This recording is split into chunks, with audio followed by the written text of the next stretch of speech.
السلام علیکم ورحمۃ اللہ وبرکاتہ۔ بسم اللہ الرحمن الرحیم۔ دوستو، مفسرین کرام لکھتے ہیں کہ عقبہ بن ابی معیط جب کبھی سفر سے واپس آتا تو دعوت عام کرتا جس میں اہل مکہ شریک ہوتے۔ یہ اکثر حضور صلی اللہ علیہ وسلم کی خدمت اقدس میں حاضر ہوتا، حضور صلی اللہ علیہ وسلم کی باتیں سنتا اور انہیں پسند بھی کرتا۔ ایک دفعہ وہ سفر سے واپس آیا تو اس نے حسب دستور دعوت عام کا اہتمام کیا اور حضور صلی اللہ علیہ وسلم کو بھی دعوت دی۔ حضور صلی اللہ علیہ وسلم نے فرمایا، جب تک تو مشرف با اسلام نہ ہو میں تیری دعوت قبول نہیں کروں گا۔ چنانچہ اس نے کلمہ شہادت پڑھا اور اپنے اسلام کا اعلان کر دیا۔ ابی بن خلف سے عقبہ کا بڑا یارانہ تھا۔ اس نے سنا تو آ کر کہا، اے عقبہ، سنا ہے تو مرتد ہو گیا ہے؟ اس نے کہا، ہرگز نہیں، میں نے محض ایک غرض کے لیے اسلام کا اظہار کیا ہے۔ ابی بن خلف کہنے لگا، میں تم سے اس وقت تک راضی نہیں ہوں گا جب تک تو اللہ کے رسول کے پاس جا کر ایسی گستاخیاں نہ کرے۔ عقبہ اپنے یار کو خوش کرنے کے لیے حضور صلی اللہ علیہ وسلم کے پاس گیا اور ساری گستاخیاں کی جن کی فرمائش اس کے یار نے کی تھی، یہاں تک کہ اس نے رخ انور پر نعوذ باللہ تھوک بھی دیا، لیکن اللہ تعالیٰ نے اسی تھوک کو آگ کا انگارہ بنا کر لٹایا اور اس کے منہ پر دے مارا، جس سے اس کا منہ جل گیا اور مرتے دم تک گالوں پر داغ رہا۔ حضور صلی اللہ علیہ وسلم نے فرمایا کہ جب سرزمین مکہ سے بہر تیری ملاقات ہوگی تیرا سر تلوار سے اڑا دوں گا۔ یہ بات اس کے دل میں تیر کی طرح پیوست ہو گئی۔ کئی سال بعد جب اہل مکہ بدر کی طرف جانے لگے تو اس نے پہلو تہی کرنا چاہی اور کہا، تم کو معلوم ہے اس شخص نے یعنی اللہ کے رسول نے مجھے جو دھمکی دی تھی اور جو بات ان کے منہ سے نکلی ہے پوری ہو کر رہتی ہے، مجھے یہی رہنے دو۔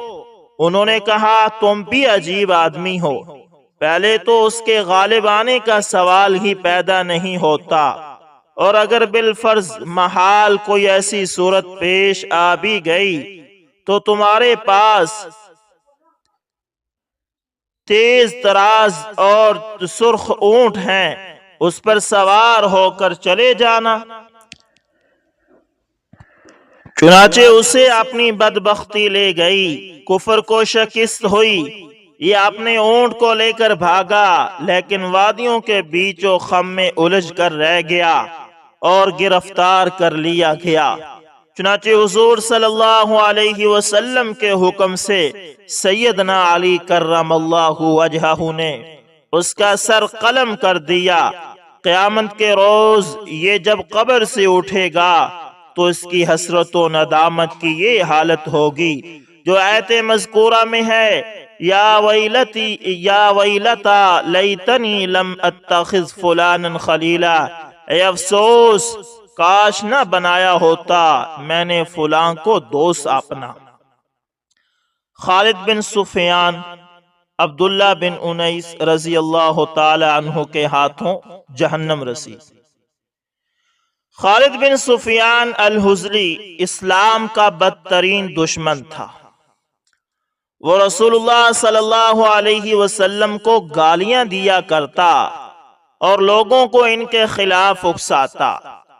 جب وہ رسول اللہ صلی اللہ علیہ وسلم کے خلاف مہم چلانے کے لیے نخلا یا بقول دوسروں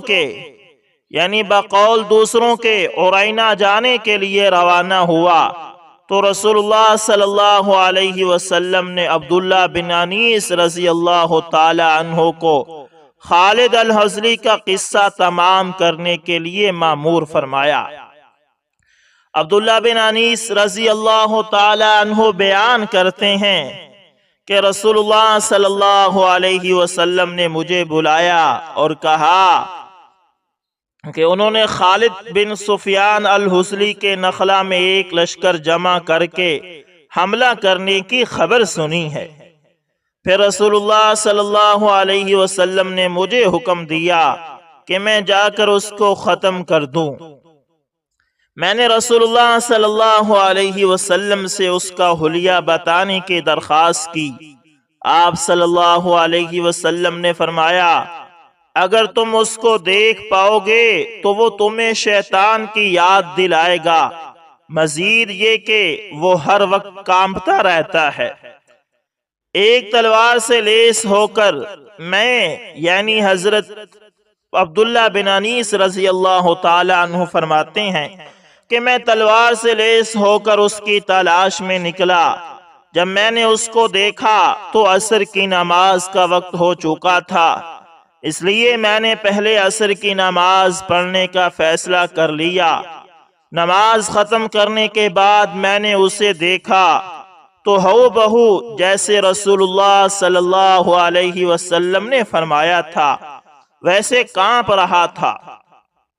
اس کے ارد گرد خواتین کا ایک پرہ تھا۔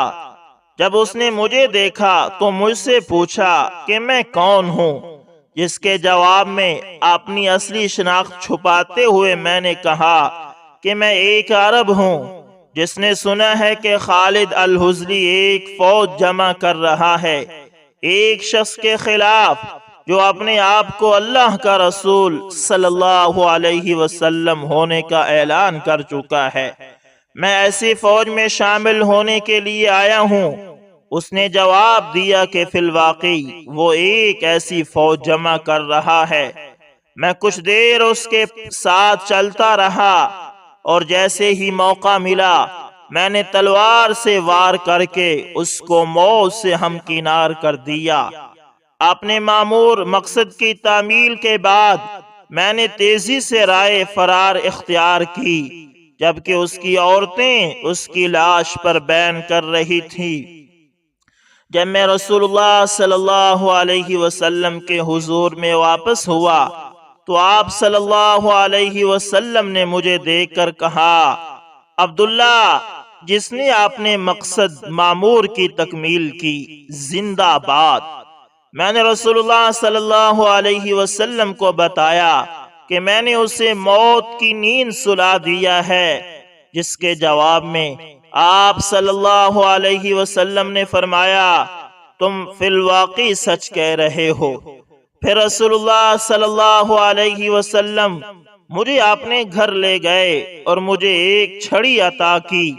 آپ صلی اللہ علیہ وسلم نے مجھ سے فرمایا کہ میں ہمیشہ اپنے پاس رکھوں اور ارشاد فرمایا میرے اور تمہارے درمیان روز جزا یہ ایک نشانی ہوگی۔ بس عبداللہ رضی اللہ تعالی یعنی عبداللہ بن انیس رضی اللہ تعالی عنہ نے چھڑی کو تلوار کے ساتھ باندھ لیا اور یہ ان کے آخری دم تک ان کے پاس رہی، یہ ان کے ساتھ قبر میں بھی دفن کی گئی۔ سیرت ابن ہشام۔ ملعون ابو عفق حضرت سالم رضی اللہ تعالی عنہ بن عمیر رضی اللہ تعالی عنہ کے ہاتھوں جہنم واصل۔ دوستو جب رسول اللہ صلی اللہ علیہ وسلم نے مدینہ ہجرت فرمائی تو ابو عفق 120 سال کا بوڑھا تھا۔ اس نے رسول اللہ صلی اللہ علیہ وسلم کے لیے شدید دشمنی کا اظہار کیا تھا اور لوگوں کو رسول اللہ صلی اللہ علیہ وسلم اور اسلام کے خلاف بھڑکانا شروع کر دیا تھا۔ بدر کی فتح عظیم کے بعد اس نے عداوت میں اور تند و تیزی پیدا کی اور نظمیں لکھنی شروع کر دی جن میں غیظ اور گستاخانہ زبان استعمال کی۔ جب اسلام کے پکے دشمن الحارث بن سوید بن سامت کو موت کی سزا دی گئی تو ابو افق نے ایک نظم لکھی جس میں رسول اللہ صلی اللہ علیہ وسلم کے بارے میں گالیوں بھری اور ہتک امیز زبان استعمال کی، نیز اسلام اور مسلمانوں کا مذاق اڑایا۔ رسول اللہ صلی اللہ علیہ وسلم نے نظم سنی تو کہا، تم میں سے کون اس غلیظ بدکردار آدمی کو ختم کرے گا؟ سالم بن عمیر رضی اللہ تعالی عنہ نے اپنی خدمات پیش کی۔ وہ ابو افق کے پاس گیا، وہ سو رہا تھا اور اس کے جگر میں تلوار اتنے زور سے پیوست کی کہ بستر کے آر پار نکل گئی۔ ابو افق چیخا، اس کے آدمی لپک کر آئے بھی، لیکن اس کو بچانے کے لیے بہت دیر ہو چکی تھی۔ ملعون مقیاس بن سبابہ حضرت نمیلہ رضی اللہ تعالی عنہ کے ہاتھوں مردار ہوا۔ مقیاس پہلے مسلمان تھا، اس کا بھائی اتفاقیہ ایک مسلمان کے ہاتھوں مارا گیا، لیکن اس نے بدلہ لیتے ہوئے اپنے بھائی کے قاتل کو قتل کر دیا۔ اس کے بعد وہ مرتد ہو کر مکہ فرار ہو گیا اور دشمنان اسلام سے مل گیا۔ اس نے رسول اللہ صلی اللہ علیہ وسلم کے خلاف تند و تیز طعن و تشنیع کے حملوں کی مہم شروع کی، جس کے نتیجے میں آپ صلی اللہ علیہ وسلم نے اس کو موت کا سزاوار ٹھہرا کر اس حکم کے جلد از جلد تعمیل ہونے کے لیے کہا۔ حضرت نمیلہ بن عبداللہ رضی اللہ تعالی عنہ نے، جو مقیاس کے اپنے ہی قبیلے کے تھے، آپ صلی اللہ علیہ وسلم کے حکم کی بجا آوری کی اور اس مرتد کو قتل کر دیا۔ معاویہ بن مغیرہ کو موت کی سزا۔ دوستو، معاویہ بن مغیرہ ایک دشمن اسلام رسول صلی اللہ علیہ وسلم کو گالیاں دیا کرتا تھا۔ اس نے معرکہ بدر میں حصہ لیا، جہاں وہ قیدی ہوا اور مدینہ لایا گیا۔ ایک دفعہ جب وہاں پہنچ گیا تو اس نے حلف اٹھایا کہ وہ اس کے بعد کبھی بھی رسول اللہ صلی اللہ علیہ وسلم کو گالیاں نہیں دے گا یا اسلام کے خلاف دشمنانہ کارروائیوں میں حصہ نہیں لے گا۔ رسول اللہ صلی اللہ علیہ وسلم نے اسے آزاد کر دیا اور وہ واپس مکہ چلا گیا۔ لیکن جیسے ہی یہ کافر جنگلی حیوان مکہ پہنچا، اس نے اپنا حلف توڑ ڈالا اور پھر سے رسول اللہ صلی اللہ علیہ وسلم کے بارے میں بدزبانی کرنے لگا اور دشمنان اسلام کے ساتھ مل گیا۔ اتفاق سے ایسا ہوا کہ وہ پھر قید ہوا اور رسول اللہ صلی اللہ علیہ وسلم کے سامنے پیش کر دیا گیا۔ اس نے ایک بار اور معافی طلب کی، لیکن رسول اللہ صلی اللہ علیہ وسلم نے یہ کہتے ہوئے اس کی بات رد کر دی، ایک سچا مسلمان ایک ہی سام سے دو بار کبھی بھی نہیں ڈسا جاتا۔ اے معاویہ بن مغیرہ، تم کبھی بھی مکہ نہیں جا سکو گے کہ کہو میں نے محمد کو دوبارہ دھوکہ دیا ہے۔ خوب غور سے سنو، ایک سچا مسلمان دوبارہ نہیں ڈسا جا سکتا۔ اے زبیر، اے عاصم، اس کا سر قلم کر دو، اور اس حکم کی فوری تعمیل ہوئی۔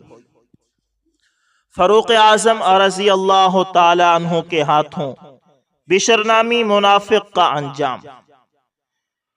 دوستو، حضرت عبداللہ بن عباس رضی اللہ تعالی عنہ سے روایت ہے کہ بشر نامی منافق ایک یہودی سے کوئی جھگڑا ہوا اس کا،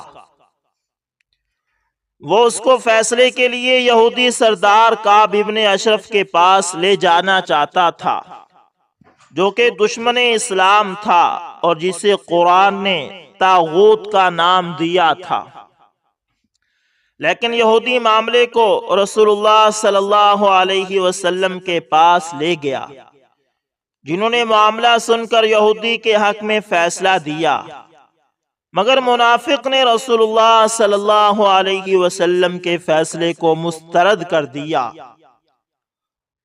اور آپ کے پاس سے جانے کے بعد آپ صلی اللہ علیہ وسلم کی شان اقدس میں بد کلامی کی۔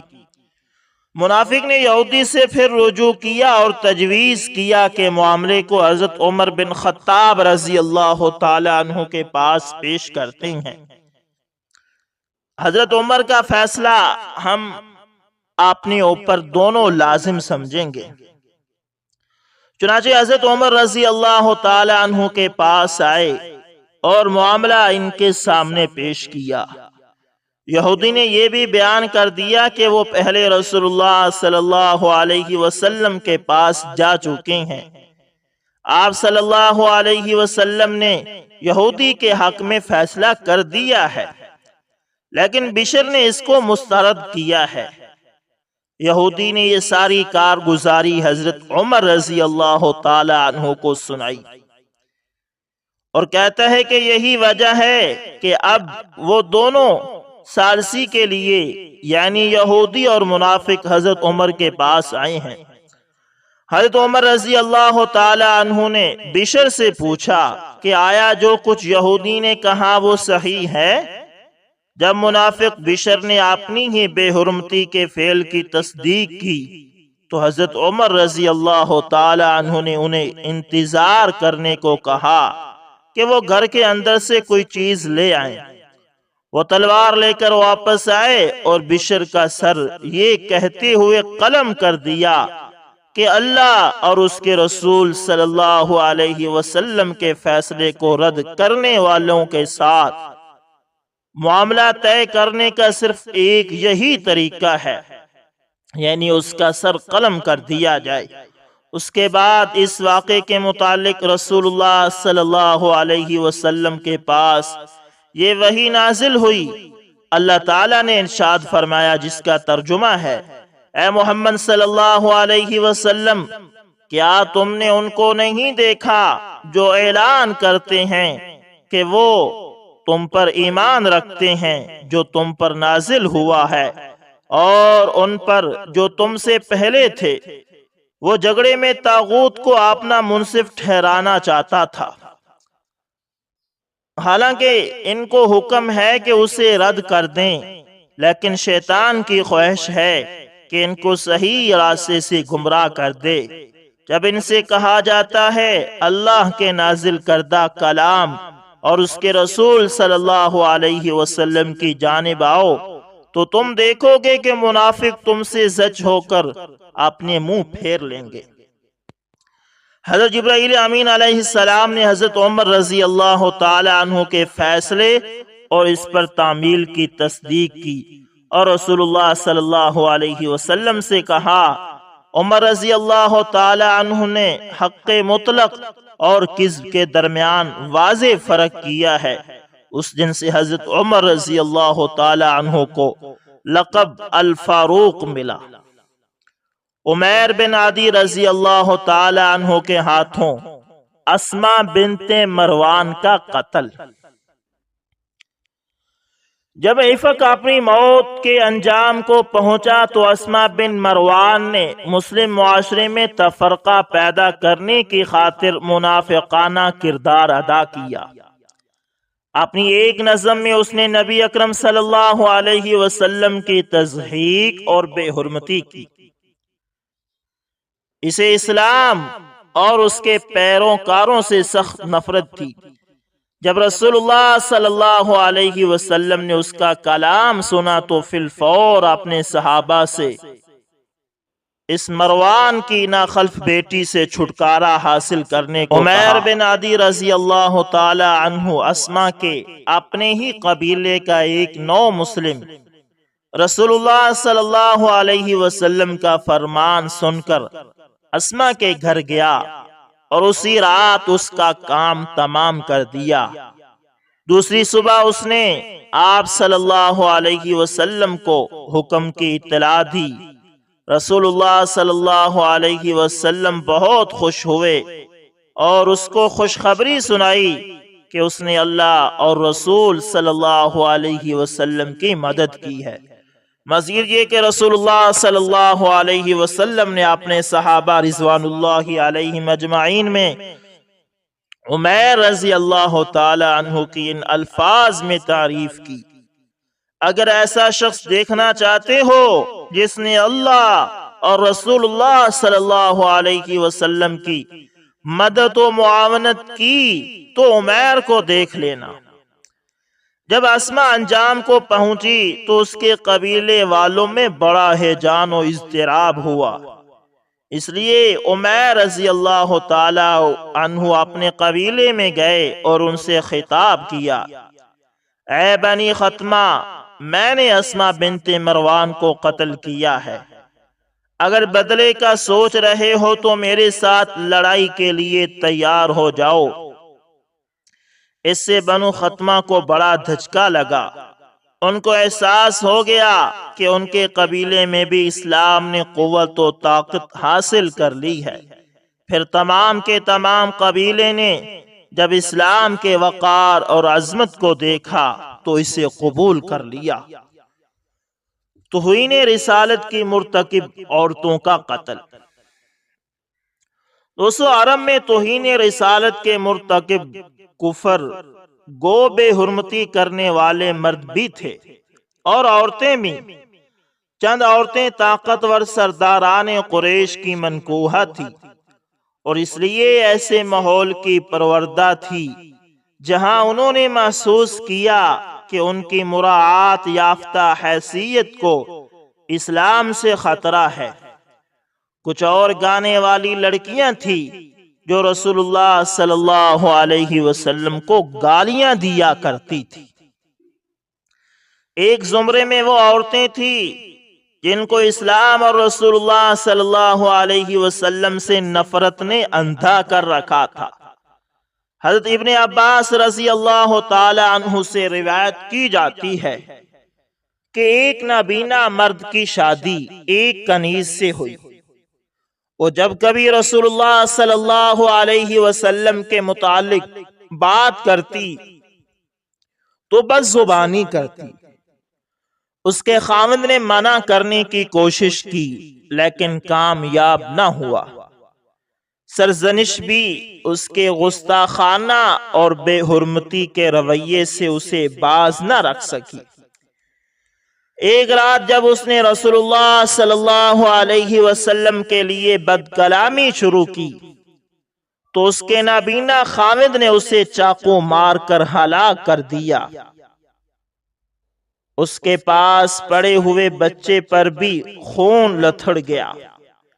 صبح کو جب رسول اللہ صلی اللہ علیہ وسلم کو اس واقعے کی اطلاع ملی تو آپ صلی اللہ علیہ وسلم نے لوگوں کو اپنے پاس جمع ہونے کے لیے کہا۔ پھر آپ نے بآواز بلند کہا: خدا کی قسم، جس شخص نے یہ کام کیا ہے میں اس سے درخواست کرتا ہوں، مجھے پورا اختیار ہے کہ میں اس سے کھڑا ہو جانے کے لیے کہوں۔